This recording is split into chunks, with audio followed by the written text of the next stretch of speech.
ರಾಜಧಾನಿಯಲ್ಲಿ ಮುಳುಗಿದ ರಾಮನಾಮ ಸ್ಮರಣೆ, ಶ್ರೀರಾಮನ ಪಲ್ಲಕ್ಕಿ ಉತ್ಸವ, ಭರ್ಜರಿ ಡ್ಯಾನ್ಸ್, ಸಂತರಿಂದ ರಾಮಜಪ, ವೃದ್ಧಿಯರಿಂದ ನೃತ್ಯ, ಮುಳುಗಿದ ರಾಮಜಪ, ದೀಪಾಲಂಕಾರದಿಂದ ಜಗಮಗ.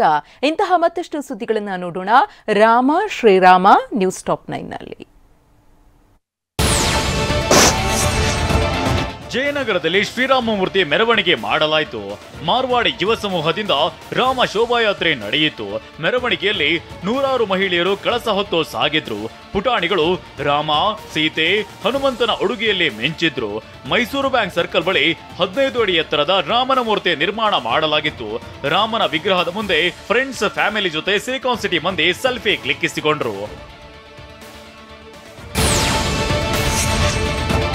ಬೆಂಗಳೂರು ನಗರ ಜಿಲ್ಲೆಯ ಆನೇಕಲ್ ತಾಲೂಕಿನ ಹೆಬ್ಬಗೋಡಿಯ ಅನಂತನಗರದಲ್ಲಿ ಶ್ರೀರಾಮನ ಪಲ್ಲಕ್ಕಿ ಉತ್ಸವ ನಡೆಸಲಾಯಿತು. ರಸ್ತೆಗಳಲ್ಲಿ ಕಾರ್ಯಕರ್ತರು ಶ್ರೀರಾಮನ ಕೀರ್ತನೆ ಹಾಡುತ್ತಾ ಕುಣಿಯುತ್ತಾ ಮೆರವಣಿಗೆಯಲ್ಲಿ ಸಾಗಿದ್ರು. ದೇವನಹಳ್ಳಿ ತಾಲೂಕಿನ ಭಟ್ರ ಮಾರೇನಹಳ್ಳಿಯಲ್ಲಿ ಗುಜರಾತಿಗಳು ಶ್ರೀರಾಮನ ರಥಯಾತ್ರೆಯನ್ನ ನಡೆಸಿದ್ರು. ರಾಮನ ಹಾಡುಗಳಿಗೆ ಮಹಿಳೆಯರು ಭರ್ಜರಿ ಡ್ಯಾನ್ಸ್ ಮಾಡಿದ್ರು. ಬಾಗಲಕೋಟೆ ತಾಲೂಕಿನ ತುಳಸಿಗೇರಿಯ ಆಂಜನೇಯ ದೇವಾಲಯದಲ್ಲಿ ರಾಮಜಪ ಮಾಡಲಾಯಿತು.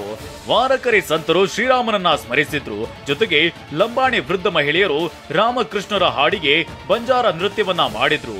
ದಾವಣಗೆರೆಯಲ್ಲಿ ರಾಮಜಪ ಮನೆ ಮಾಡಿತ್ತು. ನಗರದ ವಿದ್ಯಾನಗರ ಪಾರ್ಕ್ನಲ್ಲಿ ಶ್ರೀರಾಮ ದೀಪಾವಳಿ ಆಚರಿಸಲಾಯಿತು. ಸೂಪರ್ ಮಾಮ್ಸ್ ಮಹಿಳಾ ಸಂಘದ ಸದಸ್ಯರು ಸಂಭ್ರಮಿಸಿದ್ರು. ಅಲ್ಲದೆ ತಮ್ಮ ಮಕ್ಕಳಿಗೆ ರಾಮ, ಸೀತೆ, ಹನುಮನ ವೇಷ ಹಾಕಿ ಸೆಲ್ಫಿ ಕ್ಲಿಕ್ಕಿಸಿಕೊಂಡ್ರು. ವಿಜಯಪುರ ನಗರವು ಕೇಸರಿಮಯವಾಗಿತ್ತು. ಶಿವಾಜಿ ವೃತ್ತ, ಗಾಂಧಿ ಚೌಕ್, ಬಸವೇಶ್ವರ ವೃತ್ತ, ಅಂಬೇಡ್ಕರ್ ವೃತ್ತದಲ್ಲಿ ಕೇಸರಿ ಬಾವುಟ ಕಟ್ಟಿ ಜಗಮಗಿಸೋ ಲೈಟಿಂಗ್ ವ್ಯವಸ್ಥೆ ಮಾಡಲಾಗಿದೆ. ರಾಮ ಮಂದಿರ ಮಾದರಿ ಬಳಿ ನೂರಾರು ರಾಮ ಭಕ್ತರು ದೀಪ ಹಚ್ಚಿ ಸಂಭ್ರಮಿಸಿದ್ರು. ಕಲಬುರಗಿಯಲ್ಲಿ ಸಡಗರ ಮನೆ ಮಾಡಿದೆ.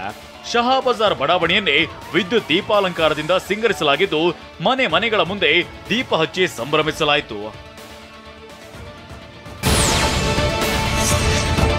ಕೊಪ್ಪಳ ನಗರದಲ್ಲಿ ರಾಮನ ಮೂರ್ತಿಯ ಶೋಭಾಯಾತ್ರೆ ನಡೆಯಿತು. ರಾಘವೇಂದ್ರ ಮಠದಿಂದ ಬ್ರಾಹ್ಮಣ ಸದನದವರೆಗೆ ಯಾತ್ರೆ ಹಮ್ಮಿಕೊಳ್ಳಲಾಗಿತ್ತು. ಈ ಶೋಭಾಯಾತ್ರೆ ಭಾಗಿಯಾಗಿದ್ದ ನೂರಾರು ಮಂದಿ ಜೈ ಶ್ರೀರಾಮ್ ಅಂತ ರಾಮನಾಮ ಜಪಿಸಿದ್ರು. ಬೆಳಗಾವಿಯ ಕಪಿಲೇಶ್ವರ ದೇವಸ್ಥಾನದಲ್ಲಿ ನಿನ್ನೆ ಸಂಜೆ ದೀಪೋತ್ಸವ ನಡೆಯಿತು.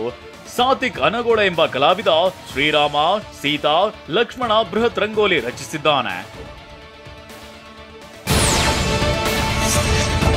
ಉತ್ತರ ಕನ್ನಡ ಜಿಲ್ಲೆಯ ಕಾರವಾರ ನಗರದಲ್ಲಿ ಸಂಭ್ರಮ ಮನೆ ಮಾಡಿದೆ. ನಿನ್ನೆ ಬೃಹತ್ ಬೈಕ್ ರ್ಯಾಲಿ ನಡೆಸಲಾಯಿತು. ಪುಟಾಣಿಗಳು ರಾಮ, ಸೀತೆ, ಲಕ್ಷ್ಮಣ ಹಾಗೂ ಆಂಜನೇಯ ವೇಷ ಧರಿಸಿ ಗಮನ ಸೆಳೆದ್ರು. ಜೈ ಶ್ರೀರಾಮ್ ಅಂತ ಘೋಷಣೆ ಕೂಗಿ ಸಂಭ್ರಮಿಸಿದ್ರು. ಹುಬ್ಬಳ್ಳಿಯಲ್ಲಿ ಶ್ರೀರಾಮ ಸೇನಾ ಕಾರ್ಯಕರ್ತರು ವಿಭಿನ್ನವಾಗಿ ಹರಕೆ ತೀರಿಸಿದ್ರು. ಹುಬ್ಬಳ್ಳಿಯ ದಾಜಿಬಾನ ಪೇಟೆಯಿಂದ ಗವಳಿ ಗಲ್ಲಿಯ ರಾಮ ಮಂದಿರ ದೇವಸ್ಥಾನದವರೆಗೂ ದೀರ್ಘದಂಡ ನಮಸ್ಕಾರ ಹಾಕಿದ್ರು. ಕೋಟೆನಾಡು ಚಿತ್ರದುರ್ಗದಲ್ಲಿ ರಾಮ ಮಂದಿರ ಟ್ಯಾಟೂ ಟ್ರೆಂಡ್ ಆಗಿದೆ. ಯುವಕರು ರಾಮ ಮಂದಿರ, ರಾಮ ಹನುಮ ಚಿತ್ರದ ಟ್ಯಾಟೂ ಹಾಕಿಸಿಕೊಳ್ತಿದ್ದಾರೆ.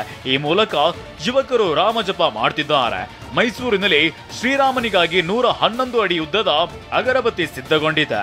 ರಂಗರಾವ್ ಅಂಡ್ ಸನ್ಸ್ ನಿಂದ 111 ಅಡಿ ಉದ್ದದ ಅಗರಬತ್ತಿ ತಯಾರಿಸಿದ್ದು, ಪರಂಪರಾ ಬ್ರಹ್ಮ ವಿಷ್ಣು ಮಹೇಶ್ವರ ಹೆಸರಿನಲ್ಲಿ 111 ಅಡಿ ಅಗರಬತ್ತಿ ತಯಾರಿಸಲಾಗಿದೆ.